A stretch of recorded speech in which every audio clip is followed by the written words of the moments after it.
Hey, what's up, y'all? It's Mariah Oates. I am the go-to resource for all things PR, media, and motherhood, and you are about to get to know me with my girl, Raven Paris. Hey, what's up, Mariah? Hey, Raven girl. I am so excited to be here with you, girl. I'm so excited to have you. I really wanted you to come on board because your brand is pretty unique. I know, and I feel like it's very transparent. You're now a new mom of a gorgeous baby girl. You're big into natural hair. You're big into PR. You just have so many sides to you. So now I want to take the time to get to know you. Are you ready? I'm ready. Okay, so let's start off with the pandemic. I feel like a lot of us had to spend a lot of time with ourselves in the house. What's the newest thing you've learned about Mariah during this pandemic? Let me think. Probably two things, right? One, I'm already Superwoman, and I do not have to prove it every single day. Okay, that was a hard lesson. And two, I've just been so busy pouring into other people that I forgot to pour into myself. And it wasn't until we got into this pandemic where I can see with a clear lens that oh, my cup has run it over. I'm empty. There's no more left for me here. That I realized that. So definitely those two things for sure. No, I love that. What has been some of those movies you've been binge watching over this period of time? Oh my gosh, man! I think in the beginning of the pandemic, I was able to binge watch. Let me think. Anything new on Netflix, right? And anything Black on Netflix. Okay, for my people. I'm big into the Chicago, so Chicago PD, Fire, Med, Grey's Anatomy, This Is Us. I mean, all the things. I'm binge watching everything. That's giving me them what do they call those, are those the soap opera kind of shows? Yes, really. Oh my God, I was gonna say that. Yes, a little soap opera with a little crime. It's right. I'm good with that. I am cracking up. So let's go into what kind of child you were growing up. If you could define your childhood in 3 words, what would those be? Oh my gosh, childhood in 3 words. That is so hard. I don't know. I never thought about that. What kind of kid were you? Well, just tell me, what kind of kid were you? Were you curious? Were you quiet? Oh, now that's weird. I had the gift of gab. Okay, my last name is Oates. My entire family is a gift to gabbers. Okay. Two, I'm shy to admit this, but I was really a follower, honestly, and I think that transcended some life lessons. I never really had my own identity, right? I acted too white for the Black kids, or always the token Black girl with the white friends. So I never really had my own identity. So I was always trying to fit in. But I was always personable. Even though I was a follower and had some identity issues, I was always able to connect with multiple groups of people. And I think that has transcended in my adult life. So wow, I love that. I was just having a conversation not too long ago. When you're able to identify how you were then and how you've grown, like you said, I was a follower. So I feel like what pivotal moment in your adulthood, maybe teenage years, right, really helped transition to who you are now as a woman? What was that pivotal moment or that experience that you had that really impact you now as an adult? Yeah, I mean, I can kind of make it a little vague, but there were a couple of times, maybe 2 or 3. I'm gonna keep, wasn't not that many, where I got in trouble. But it was really the times where my parents got really, really mad was when I was out doing something I shouldn't have been doing with the people I shouldn't have been doing it with. And the whole theme of that is being around people who don't have your best interest at heart, and learning that through couple trial and error things have taught me to be conscious of who you surround yourself with. So those experiences kind of gave me that common theme, which is something I carry with me now. No, I love that. Okay, now let's go into the business, Mariah, right? Who inspired you to even get into the PR world? What motivates you to now want to represent all these other brands and help bring them exposure? What was your inspiration? Candace Nicole. Okay. Candace Nicole, because my entire life, like I said, I have a gift to gab. I always want to be in front of the camera. I was always, the reporter on the sidelines in the sports. I'm in the games, I'm doing the interviews, all those things. And then I was but I also have production experience. So I was in front and behind the camera. But then I was I got all these talents, right? But what else in this field can I do?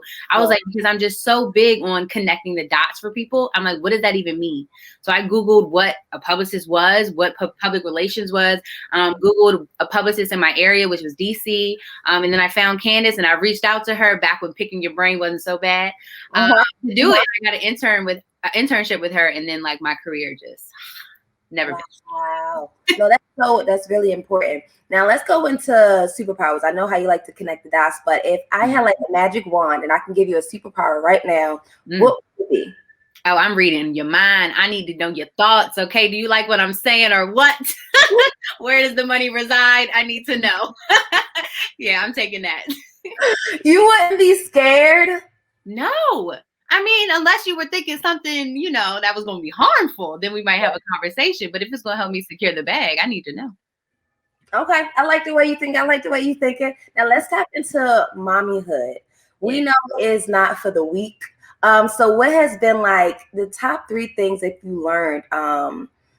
Whether it was from your daughter, you learned from her, or you just being a mom overall? Definitely that I cannot control everything.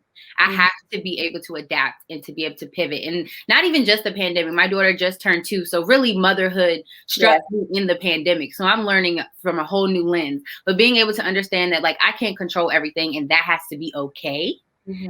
Is a huge lesson. And also patience. I mean, I don't know how you teach patience. If I can take a course in that, I would love to learn. But definitely needing to have patience. And then also understanding that someone's watching you and you are responsible for that, right? So you need to make sure that you are kind of paying attention to what you do, how you act, how you say, and all those things, because kids are sponges. No, they are for sure. Do you feel as though, as you now being for one adult, I feel like we have friends before we have kids, right? And then as we now go into mommyhood, certain friendships may change, etc. Do you feel as though like your circle as an adult has, become tighter, or do you feel as though you're still able to have the same friends? How does that journey go? Because I feel like now by me being engaged, I felt like some of my relationships have changed. You know what I'm saying? Or like, but I can imagine by you now, being a mom, what does that dynamic of friendship look like? So I have been blessed to have a circle of friends who have not changed one bit. They're all auntie squad up. But I can say that I saw a difference in my male friends. That kind of just fell off, right? And it was just like, I'm giving you this space to be a mother. I'm giving you a space. I've been in my relationship for almost 7 years. I'm giving you that space to nurture that. You know what I mean? And it's kind of weird. But I will say that some people are in your life for reasons and seasons. Okay. And I think that's okay. And I think that that's fine, right? Thank you for being with me in the trenches of my business, or thank you for being with me in the trenches of college, because Lord knows I needed you at that time. But now as I'm a mother, I may not even need you, honestly. So I think it's just okay to understand, acknowledge, and then just be okay with that. No, I love that. Now let's go into some self-care. What are some things that Mariah like to do to detach yourself from the world and take care of Mariah? All right. So therapy. I started therapy. I love it. I look forward to every session, okay, with my home girl, okay? Pre-pandemic, traveling really helped me to reset. And I could always tell when the burnout was coming. I was like, pause my life, block my calendar. I got to go somewhere. I need to go sit down and recharge. So definitely that. But on a smaller scale, I mean, just being able to link up with my girlfriends. I love a good girls' night in, love a good wine night, love a good brunch. So just being able to surround myself with my friends. No, I love that 100%. So what can I look forward to, or what can we look forward to that's coming from Mariah within this year, and maybe like within the next 5 years? What are those goals? What do they look like? Yeah. So definitely more mommy and me content. Skylar has gotten this personality that is just taking over social media. I can't even keep up because I'm just not even a content creator, but I'm gonna make it happen for y'all. So definitely follow me on social media for that. And career-wise, I mean, I'm just going to continue to take the industry by storm. Keep making sure that my clients are up in the front, getting their interviews and their publicity, and then also running my own communications department. Right now, I am the manager in Mama Toto Village for the communications department. So I'm looking forward to building the foundation and really, putting on for Black maternal health. Yes, I love this.